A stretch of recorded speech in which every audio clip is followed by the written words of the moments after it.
sejam muito bem-vindos a mais um vídeo aqui no meu canal. Eu sou Janaína Lisboa e estou aqui para compartilhar mais um dia da Palavra de Deus com você que está aí me assistindo.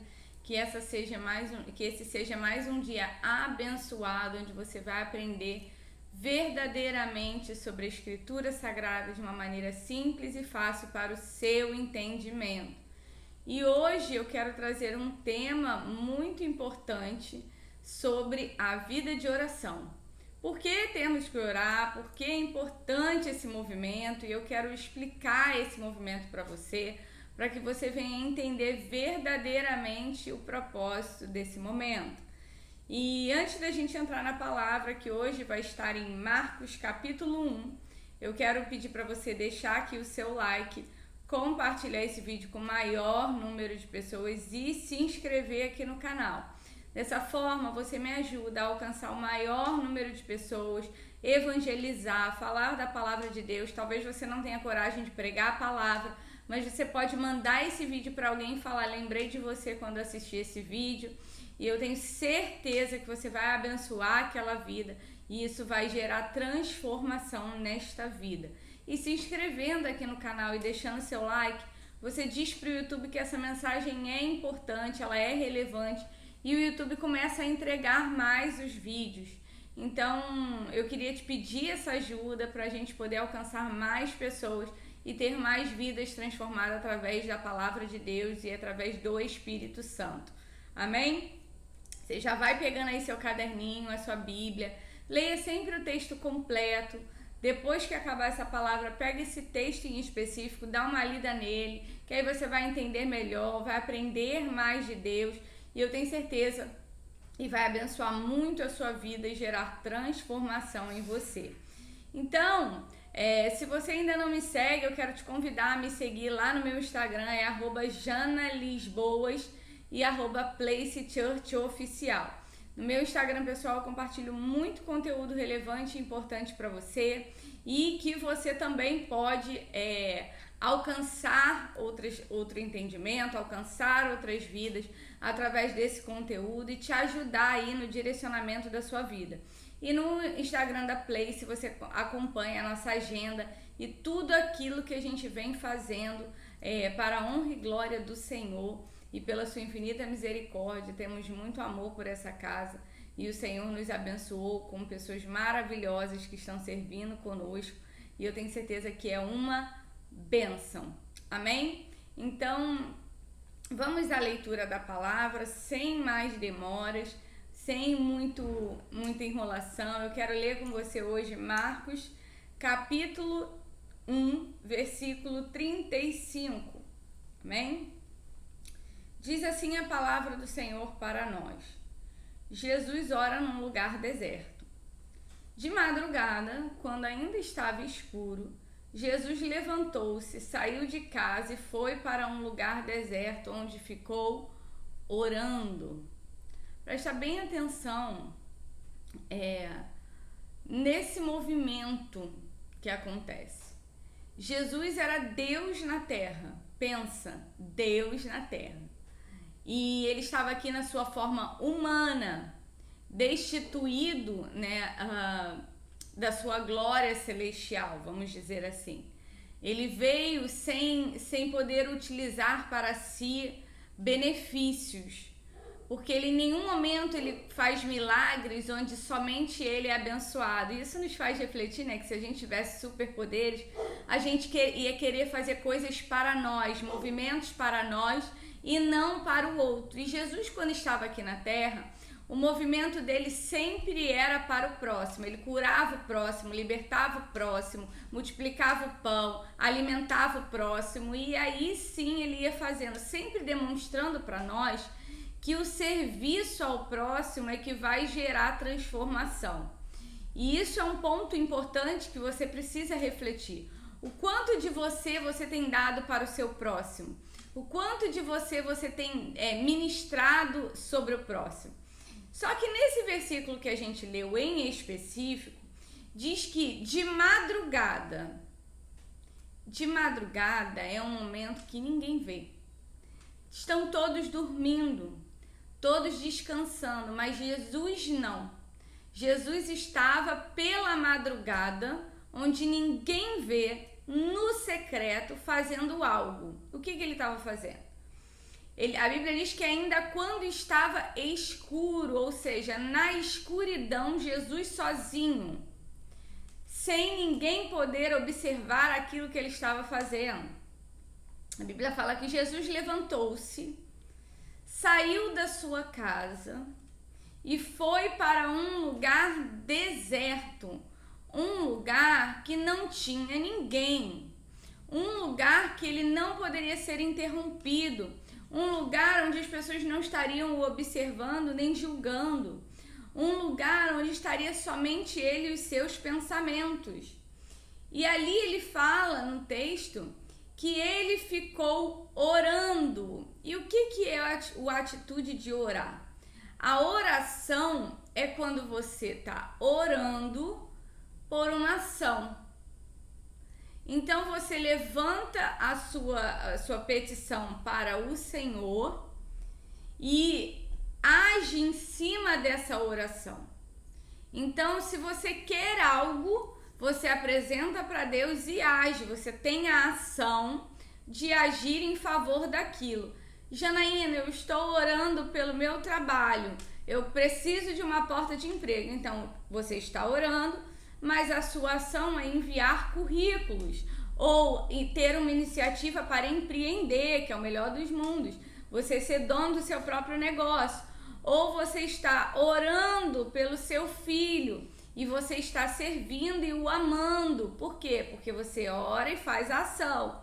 Você está orando pelo seu casamento. Não adianta você orar pelo seu casamento se você não tiver ações que estejam conectadas com a vontade do céu, que foi a que você colocou em oração. Então, toda oração é um movimento de entregar a Deus e fazer uma ação.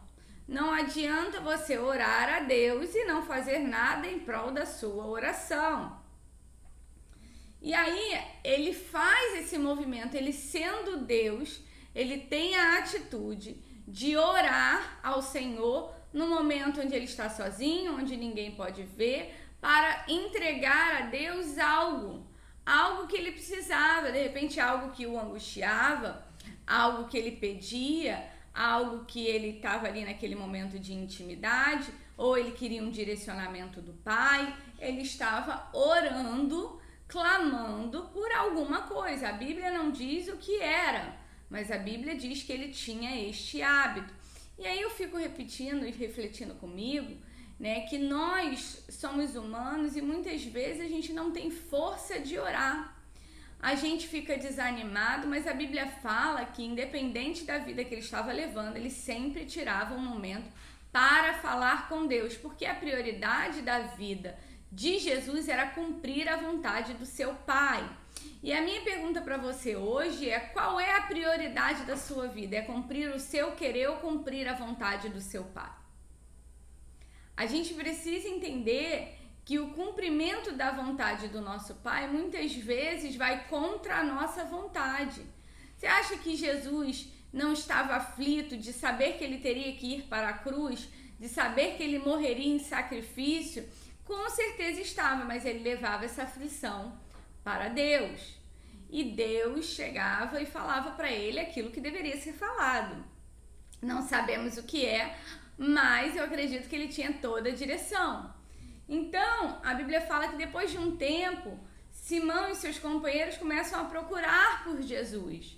Cadê ele? Vamos procurar o mestre. E aí no versículo 37, ao encontrá-lo, disseram: todos estão procurando. E eu acho engraçado, né? Porque quando você tem algo da parte de Deus, todo mundo te procura o tempo inteiro. E você tem que ter muito cuidado para você não atravessar a linha de achar que esse governo que Deus deu sobre a tua vida, para os outros, muitas vezes, vai tirar o lugar de Deus na sua vida. Porque é uma linha muito fina. A gente, quanto líder, quanto homens e mulheres de Deus, a gente vai dando direcionamento, a gente vai dizendo aquilo que a Escritura diz, Eu vejo pelo meu Instagram, tem pessoas que chegam no meu Instagram falando: eu preciso de uma palavra urgente, eu não sei o que fazer. E eu fico com compaixão ali de falar: olha, que seja feita a vontade do Senhor sobre a tua vida. Porque as pessoas estão tão desesperadas, clamando e pedindo por uma direção, e essa direção não pode vir de mim. Eu posso dar um caminho de falar: olha, você precisa buscar em Deus, fala com o Senhor, se não for da vontade dele, pede para ele tirar, se for da vontade dele, pede para ele não permitir a saída, e eu vou dando um direcionamento, sempre caminhando para Deus.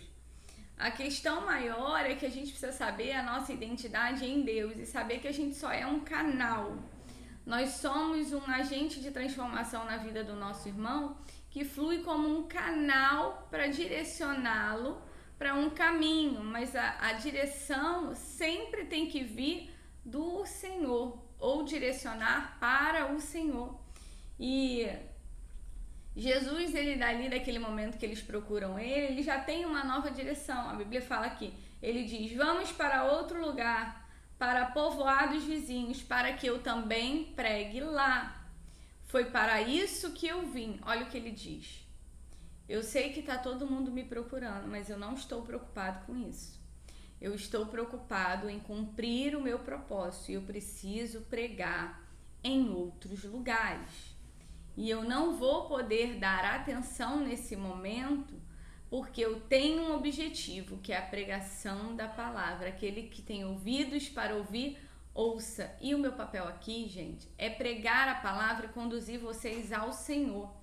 Meu objetivo aqui não é mandar na vida de vocês, não é direcionar a vida de vocês, mas de dar inteligência espiritual e bíblica para que vocês tomem a decisão de vocês baseada no que a Escritura diz. E interessante é que ele tira um momento para orar, e aí no versículo 39 diz: então ele percorreu toda a Galileia, pregando nas sinagogas. Ele fazia o cumprimento do chamado dele, que era pregar nas sinagogas, e ele expulsava os demônios. Então a Bíblia diz que ele orava, tinha um tempo dele de oração e tinha o tempo dele de execução do propósito. Você tira o teu tempo de oração e você tem executado o teu propósito? Você tem tirado o teu tempo de oração e tem pregado ao Senhor e vivido como o Senhor quer que você viva? O meu ponto hoje aqui é trazer a reflexão para vocês sobre vocês executarem a vontade do Senhor, terem um tempo de oração para que vocês sejam fortalecidos e depois de serem fortalecidos, vocês enfrentem as batalhas. Ele enfrentava batalhas espirituais todos os dias quando ele ia de frente com o diabo para derrotá-lo, né? Na verdade, ele já era vencido sempre, mas ele ia em direção a ele para dizer: pode sair dessa vida. Então, meu ponto é: o quanto de oração e intimidade você tem com Deus para te capacitar a enfrentar batalhas grandes? Você está apto para enfrentar essas batalhas? E que essa mensagem de hoje seja uma mensagem de reflexão sobre o quanto você precisa estar alinhado com a vontade de Deus e quanto você precisa para ter intimidade com Ele. Eu quero orar pela sua vida para que o Senhor venha despertar você durante as madrugadas, para que você possa orar sozinho e colocar diante do Pai a vontade dEle sobre a tua vida. Amém? Soberano Deus, Pai, em nome de Jesus, eu te peço perdão pelas minhas falhas, meus pecados e as minhas transgressões. Pai, eu sou tão falha e pecadora, Senhor, como qualquer um dos meus irmãos. Mas Deus, na autoridade do nome de Jesus, eu te apresento a vida de cada um deles neste dia, para que eles venham, Senhor, verdadeiramente estar dentro do teu propósito, dentro da intimidade contigo, que eles tenham uma vida de oração, que eles busquem a intimidade contigo e ajam conforme a tua escritura diz que deve ser. Senhor, fortalece a vida dos teus filhos para que eles enfrentem as batalhas e vençam essas batalhas em poder do teu nome. Pai, é o que eu te oro neste dia e te agradeço por mais um dia de palavra, por mais um dia da tua misericórdia sobre a minha vida e sobre a vida dos meus irmãos. É o que eu te louvo e te agradeço em nome de Jesus. Seja uma bênção. Eu te espero amanhã às 22 horas aqui no canal para mais um vídeo. Deus te abençoe.